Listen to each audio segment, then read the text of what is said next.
তো আজকে এটা আমাদের পার্টি মেকআপ হবে। তো তোমার কিরকম লুক চাই, কিরকম কি সাজতে চাও আমার কাছে তুমি বলো। আমি একটু গ্লোই সাজতে চাই। আচ্ছা, আর আমার চুলটা যেরকম হবে আর কি, একটু সোজা, তারপর নিচেরটা একটু কার্লি কার্লি যেটা টাইপের। বলেছো সে, হ্যাঁ, হ্যাঁ হ্যাঁ। আর আমি চাই একটু ওই গ্ল্যামারাস টাইপের একটু। গ্ল্যামারাস লুক চাই তাই হ্যাঁ তো। হ্যাঁ হ্যাঁ। ঠিক আছে চলো। আর আই মেকআপ? আই মেকআপ তুমি যেরকম যেটা চাইবে আচ্ছা আচ্ছা আচ্ছা, সেটা করবে। ঠিক আছে ঠিক আছে। ওর যেটা ড্রেস আছে আজকে এই শাড়িটা আছে, তো তার উপর ডিপেন্ড করে আমরা যেটা লুকস ক্রিয়েট করছি তোমাদের দেখাচ্ছি। তোমাদের একটা কথা বলি যে আমি পার্টি মেকআপ করতে কারোর বাড়িতে যাই না। অনেকেই আমাকে জিজ্ঞাসা করো দিদি পার্টি মেকআপ করতে আসবে কি না। তো পার্টি মেকআপ করতে হলে আমার পার্লার অথবা স্টুডিওতে আসতে হবে। আর হ্যাঁ, যদি ব্রাইডের সাথে বুকিং থাকে তখন সেক্ষেত্রে আমরা সেটা করেই থাকি। আজকে তোমাদের এই লুকসটা কেমন লাগলো তোমরা অবশ্যই আমাকে কমেন্ট করে জানিও। আর তোমরা দেখে থাকবে যে কাস্টমারের মুখে অনেক রকম র্যাশেসের সমস্যা ছিল।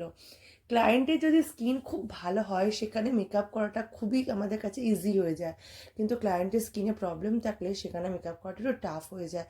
তাও আমরা চেষ্টা করেছি ওর পছন্দ ওয়াইজ গ্লোয়িং স্কিন নিয়ে আসার জন্য। তোমাদের যদি আমার কাজ ভালো লেগে থাকে তাহলে অবশ্যই তোমরা আমার ফোন নাম্বার 7001235684 এই নাম্বারে কন্ট্যাক্ট করো। আর একটু পরেই কাস্টমারের রিভিউ তোমরা শুনতে পাবে। তারপর কাস্টমার যে কি বললো সেটা তোমরা শুনে তোমরা আরও হাসবে। আমিও তো ভাবতেই পারিনি ও যে এই কথাটা বলে ফেলবে।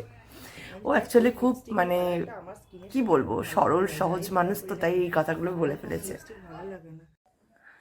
হ্যালো সবাইকে। তো আজকে পার্টি মেকআপের এই লুকটা যেটা তোমরা কিছুক্ষণ আগে দেখছিলে, কাস্টমারের পছন্দ হয়েছে? খুব ভীষণ পছন্দ হয়েছে। খুব ভীষণ পছন্দ হয়েছে, থ্যাংক ইউ। যতটা এক্সপেক্ট, হ্যাঁ আমি একটা এক্সপেক্ট করিনি যে এরকম আমি সাজলে এরকম লাগবে, আর সত্যি আগের থেকে অনেক ভীষণ বেশি ভালো লাগছে। Thank you so much. তুমি স্যাটিসফাইড তো? ভীষণ ভীষণ পরিমাণে। বিয়ের বুকিংটা পাবো তো? একদম। আমি যে বুকিং নিয়ে নিচ্ছি। হ্যাঁ একদম, আমি নিঃসন্দেহে তোমাকেই করাবো। এসে আমার কাছে অনেক মানে আমার সম্বন্ধে অনেক অনেক কথা বলছিল। কি কি বলছিল একটু শুনে নি। যে আমতাতে তুমি মেকআপ আর্টিস্ট খুঁজছিলে। না আমি সত্যি প্রথমে খুঁজছিলাম যে কার কাছে করবো কার কাছে করবো, আমি এদিক ওদিক কলেজে পড়ার জন্য ঘুরতে ঘুরতে না থাক, আমি যখন চিনি একটা জায়গা এইখানে, তো এইখানেই করাবো। আমি আর অত কিছু হাত পাশ ভাববো না।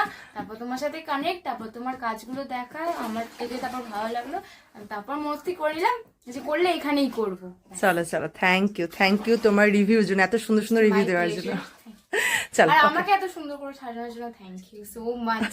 আজকে শুধু নমা নমা করে পছন্দ করে এই তোমার পছন্দ একদম কনফার্মলি হবেই হবে একদম। আমি ওকে একটা ব্লু টিপ পরাতে চেয়েছিলাম, যেহেতু ওর আজকে পছন্দের ব্যাপার স্যাপার আছে, ও বলে না দিদি আমার লাল টিপই চাই। তো ওর পছন্দের লাল টিপ ওকে পরিয়েছে। আর একদম দেখো স্কিন টোনে আমি মেকআপ করেছি। আমি খুব একটা বেশি হাই স্কিন টোন একদম পছন্দ করি না।